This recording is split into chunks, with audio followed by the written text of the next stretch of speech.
దేవుడు నేలమట్టితో నరుని చేశాడు. నేలమట్టితో దేవుడు ఒక బొమ్మను చేసి వాని లోపలికి దేవుని జీవాత్మను పంపించి,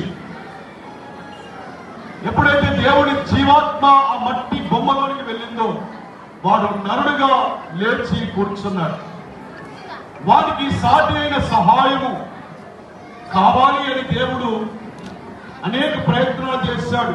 జంతువులలో ఏదైనా ఆయనకు సాటి అయిన సహాయం దొరుకుతుందా అంటే ఏది కూడా ఆయనకు సాటి అయిన సహాయంగా లేకపోయింది.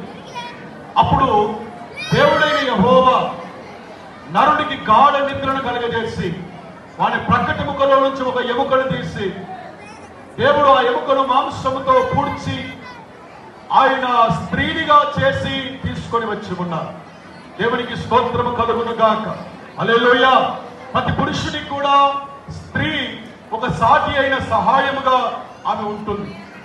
ఎంతమంది స్నేహితులున్నా, తల్లిదండ్రులున్నా, బంధువులున్నా, మిత్రులున్నా తన భార్య ఆయనకు సాటి అయిన సహాయంగా ఉంది. ఇక్కడ ఉన్నటువంటి సహోదరుడు మార్కుడు అనేక మంది స్నేహితులు, బంధువులు, మిత్రులు ఉండవచ్చు.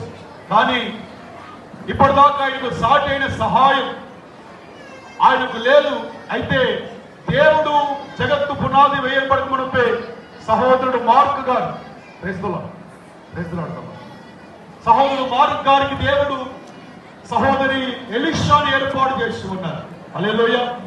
ఇప్పటి నుంచి నీకు ఆమె సాటి అయిన సహాయం అన్ని విషయాల్లో కూడా ఆమెకు సహకారంగా ఉంటుంది. ప్రార్థన విషయంలోనే కానీ, కుటుంబాన్ని కట్టుకునే విషయంలోనే కానీ, ఆధ్యాత్మికంగా ఎదిగే విషయంలోనే కానీ, పిల్లల విషయంలోనే కానీ, అన్ని విషయంలో కూడా ఆమెకు సాటి అయిన సహాయముగా ఉండడానికి ప్రభువేనికి ఇచ్చి ఉన్నారు. హల్లెలూయా. ఈ లోకంలో ఏది కూడా భార్యకు మించినటువంటి సాటి అయిన సహాయము లేదు అని వాక్యం చెప్తుంది. కాబట్టి భార్య భర్తలుగా ఉన్నటువంటి వ్యక్తులు ఇక్కడ చాలా మంది వివాహం జరిగింది, చాలా మంది వివాహం జరగడానికి కూడా సిద్ధంగా ఉన్నారు. అయితే మీకు అందరికీ దేవుని మాటను బట్టి నేను చెప్తున్నాను ఏంటంటే, ఏది జరిగినా కూడా వివాహములోనే జరిగితే అది పరిశుద్ధమని వాక్యం చెప్తుంది.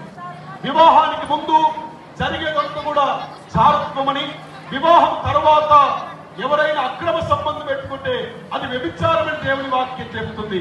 దేవుని వాక్యం ఎన్నడూ కూడా దానికి ప్రోత్సాహం చేయదు. కేవలం ఆదాముకు ఒకే ఒక హవ్వ దేవుడు నిర్మాణం చేసి ఉన్నాడు. దైవ జనాంగమా, వాక్యంలో ఉన్న మాటలు కొన్ని మాటలు చెప్పిన ముగిస్తారు. భార్య భర్తకు లోబడి ఉండాలి.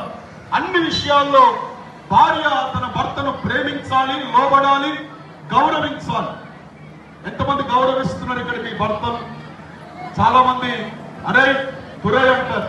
అంతేనయ్యా, సొంత భర్తను పిలిచేటప్పుడు ఎలా పిలుస్తారంటే, ఏ ఇటు రాబోయ్, ఇటు రారా. చాలా మంది అలా పిలుస్తారు. అలా పిలవకూడదు. మీ భర్తను మీరు గౌరవించాలి, మీ భర్తకు మీరు విలువ ఇవ్వాలి. అదేవిధంగా భార్య కూడా తన భర్తకు లోబడి జీవించాలి. భర్త కూడా తన భార్యను ప్రేమించాలి. పరిపూర్ణంగా తన శరీరాన్ని ఎలాగైతే ప్రేమించుకుంటున్నాడో అలాగా తన భార్యను సొంత శరీరము వలె ప్రేమించాలి. చాలా మంది ప్రమాణం చేస్తారు. ప్రమాణం చేసినప్పుడు మంచిగా ఉన్నప్పుడే ప్రేమిస్తారు, కానీ ఏదైనా కష్టం వచ్చినప్పుడు, ఏదైనా రోగం వచ్చినప్పుడు వారు ప్రేమించడానికి దూరంగా పోతారు. నేనంటాను, కష్టమైన నష్టమైన ఏ స్థితి అయినా సరే నీ భార్యను ప్రేమించే వ్యక్తిగా నీ ఉండాలి, నీ భర్తను గౌరవించే వ్యక్తిగా నీ ఉండాలి. అలా ఉన్నప్పుడు నీ కుటుంబము దైవ సన్నిధిలో ఆశీర్వదించబడుతుంది, దీవించబడుతుంది. హల్లెలూయా. నీ భార్యకు అన్ని విషయాల్లో కూడా నువ్వు గౌరవం ఇవ్వాలి. ఆమెకు అన్ని విషయాల్లో కూడా మాట్లాడే స్వేచ్ఛనివ్వాలి. అదేవిధంగా ఆమె కూడా అన్ని విషయాలు నీకు ఏ సీక్రెట్స్ లేకుండా అన్ని చెప్పుకునేటువంటి స్వతంత్రం, స్వేచ్ఛ నీవు ఇవ్వాలి.